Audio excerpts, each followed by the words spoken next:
Raisin a Doggy's Tale. And funny enough, this was written by, well, Olive's brother she never knew, Raisin, and my daughter Carly when she was 12.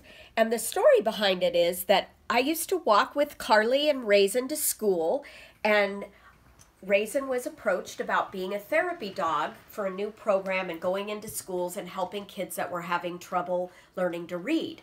So Carly trained Raisin on all the skills, and he passed his therapy dog test. And in we would go to these schools, and she would help the kids that were her age or a year or two older.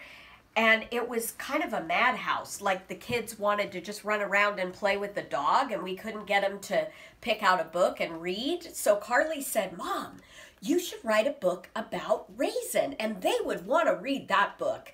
And I said, "Well, Carly, you should write a book."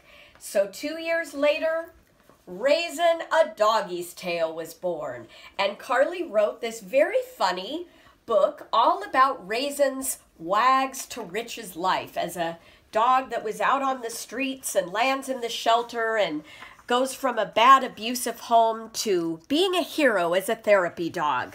And it's such a delightful, funny story about responsible pet ownership and about persevering and overcoming obstacles.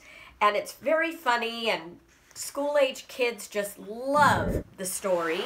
And Oprah Winfrey mentioned it. It got a lot of fanfare when it came out, but I encourage you to click on the link and buy a copy. It's a great gift for a pug lover of all ages, and your proceeds will support dogs in need.